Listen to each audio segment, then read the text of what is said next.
What is going on, my friends? It is Anthony here, back again with another video, and today we're going to be checking out the Peavey XXX.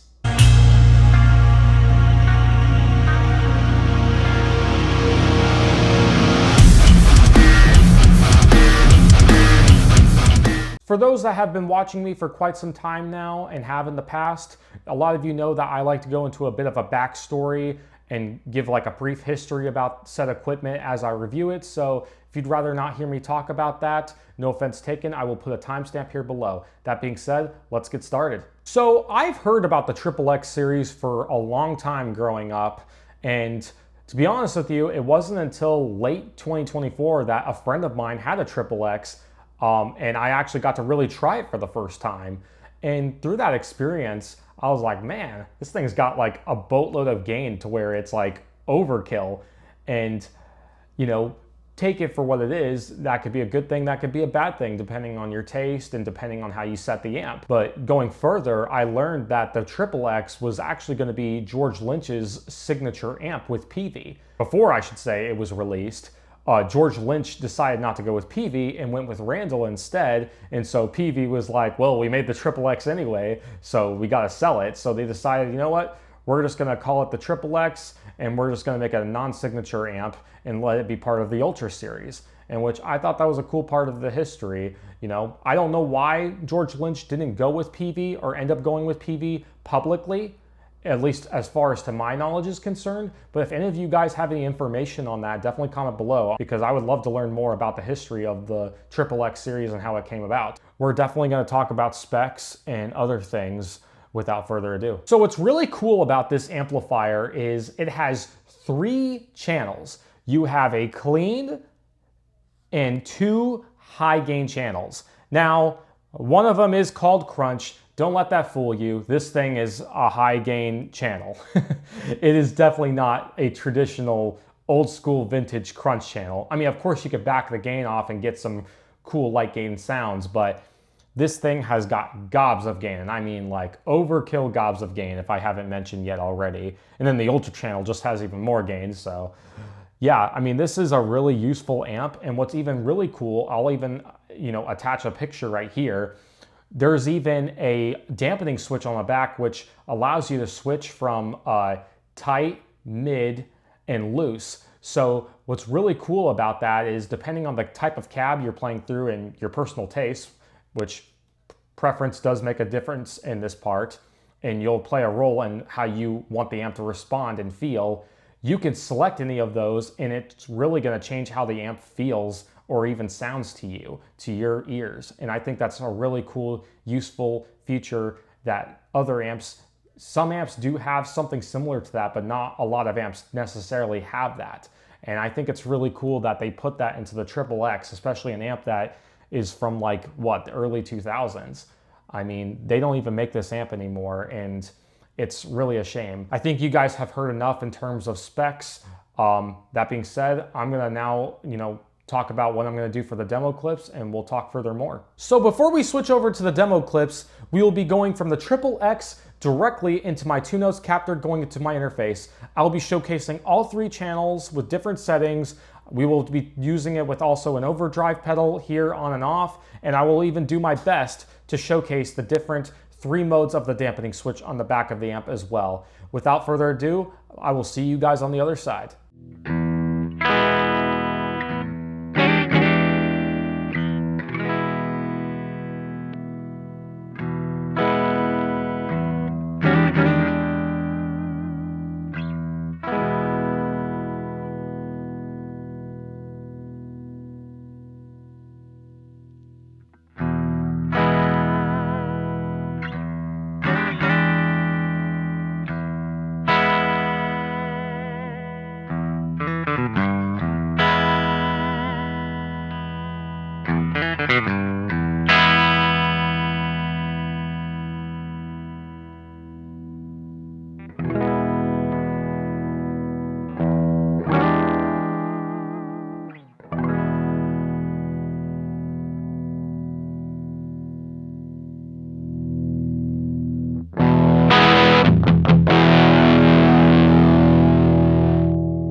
Before talking about my final thoughts on this amp, I'm going to now talk about the pros and cons as we speak. So starting with the pros, the first pro I want to talk about is it's an American-made amp. Now, I'm listing this in the pros, even though there is the saying that it's not about where it's made, but how well it's made, is because where can you go today on even the used market or even brand new for how much this amp is going for on the used market? Where can you get an American-made amp for that price for what this is? I don't think you can. And that's why I love the USA stuff that Peavey made like back in the day. I mean, it's built like a tank. The quality control is absolutely amazing. It looks really like metal and mean. It's a really cool amp, and I can see why anybody, new or old school, would really appreciate this as a metal guitarist. The second pro being is that this amp is very affordable compared to other American-made amps. I know this kind of intertwines with the first pro, but with this one I actually want to talk about the price. These go for, on the used market, if you could find them locally, that way you don't have to pay shipping and all that, you could find these for like $500 to $600, which, truth be told, if you are finding one of these for $500 to $600, you're getting a really awesome deal. I mean, for it being an American-made amp that's built like a tank, like I've said in the first pro, and is affordable. I mean, where can you find an amp that is this affordable that's made in the USA? And that's why, like, I love the old Peavey stuff, because they don't make them in the USA like they used to. All the new Peaveys are made in China. In fact, this one's discontinued. So if you could find one on the used market, I suggest grabbing it before they're gone for good. For Pro 3, you have a great amount of versatility. I mean, you're getting 3 usable channels, in which, really and truthfully, even with me backing the gain off and using like an overdrive pedal, like I was able to even get some really nice, crunchy, buttery, smooth sounds even with my Telecaster out of this thing, even playing like old bluesy rock stuff. And it's really amazing to see what a high gain like this is capable of when, you know, you really expect it, because I mean, this is like a thrash beast, all right? When you think of a Triple X, you think of it being like a hard rock and metal based amp, which it is. I'm not saying it isn't. It is mainly good for that thing, but you're actually getting a usable clean channel that I can see you doing non-metal genres on it very smoothly. Are there better clean channels? Sure, but for how versatile this amp is, and if you really tweak with the knobs, you can really find a very usable tone and a great amount of versatility for a high gain amp that is affordable. Pro number 4, the dampening switch on the back. Think about it. If you have a cabinet that is very wide or open and you want it to not sound as loose, you can put it on the tight switch and it'll really tighten the amp to where you can get like a different sound despite having a cabinet that's maybe not a tight sounding cabinet in and by itself.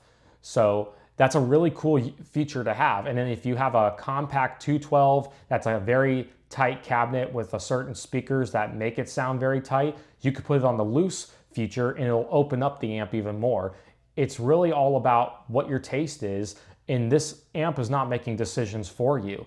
And that's really freaking useful because, like I've said before, there's not a ton of amps that have that flexible option of giving the consumer the decision to really make the amp respond to how they want it to respond.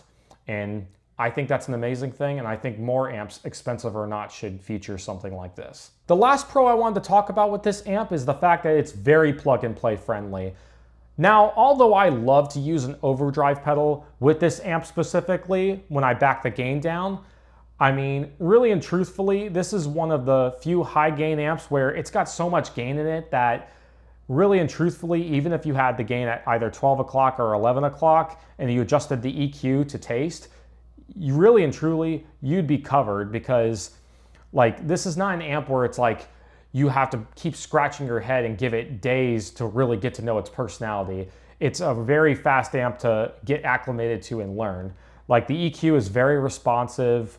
It's got an overall great gain structure, and I think it's very easy to just adjust what you like and how to make it sound good, especially with the dampening switch on the back. I mean, I have nothing bad to say. I mean, I'm able to get some great sounds out of it and couldn't be happier. So as you guys know, with all the pros that I have mentioned, I do have to unfortunately speak about some things that are some minor flaws and maybe some things to take into account and some things that I do have to call out just for your guys' consideration. And the first con I do want to speak of is not everybody is going to like how this amp aesthetically looks. Let's be real. I sometimes wonder if the reason why this amp didn't really sell a whole ton is because of the fact of the provocative looking faceplate on it, because this was going to be George Lynch's signature model and it does have a different look that the eyes are not going to necessarily be used to when they think of an amplifier. I'll just put it that way. I'm just trying to keep things PG here, my friends, so bear with me. But yeah, I mean, looks do matter, but truthfully, it didn't really seem to bother me. It's just something I kind of was like, because for me, it's like, oh, I care about how it sounds. And although looks matter, it's like, as long as it doesn't look terrible, I can look past that. So for the second con, I do have to talk about this, but there's too much gain on tap. Now, I know I did say earlier that I do like the gain structure on this amp overall, which I do. I'm not doubting what I said. I stick to my word. However, I gotta be transparent with others and be transparent with you guys because I'm reviewing an amp here. I'm gonna tell you what this amp is about and what you're in for. So the reason why I say this is a con in a way, or I should say it is a con in general, is because if you're somebody that's maybe not a gainiac, or you're somebody that is a high gain player but wants retain a lot of clarity, especially with a boost, you're gonna have to back the gain off, and you can only go back so much, in which I'm not saying there's no sweet spot, there absolutely is, but you can only go back far so much to where you're near or at zero. And once you're near at zero or at zero, you're not getting any sound really. You're getting like no output, nothing.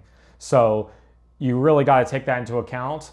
And that being said, you know, I don't think it's a deal breaker, but it is something to take into consideration, especially if like you're not a gainiac and you don't want too much gain on tap on an amp. So for the third and final con, if you're looking at one of these amps, it does not come with a foot switch more than likely. So unless you're buying locally or you're buying off Reverb or wherever, eBay, and they include a foot switch in the deal, which if they are, that's great, because a foot switch for this is $92. And the reason why I say it is a con is not just because of the channel switching with all three channels here, but It's a con because if you want to use the effects loop, the only way to engage the effects loop is with the foot switch.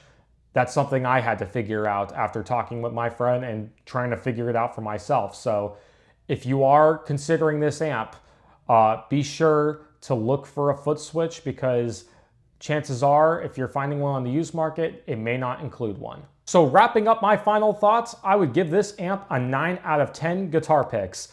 It is a very solid amp, not just for the price, but for the build quality alone.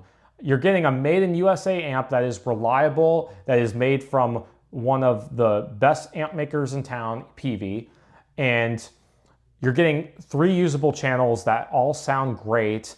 They're all easy to dial in and use, and it's affordable. What more could you truly ask for? And also another thing too I forgot to mention is you can even run either EL34s or 6L6 tubes, so it really gives you some extra flexibility in that department as well. That being said, if you find one of these on the used market for 500 bucks, even without the foot switch, I say run with it.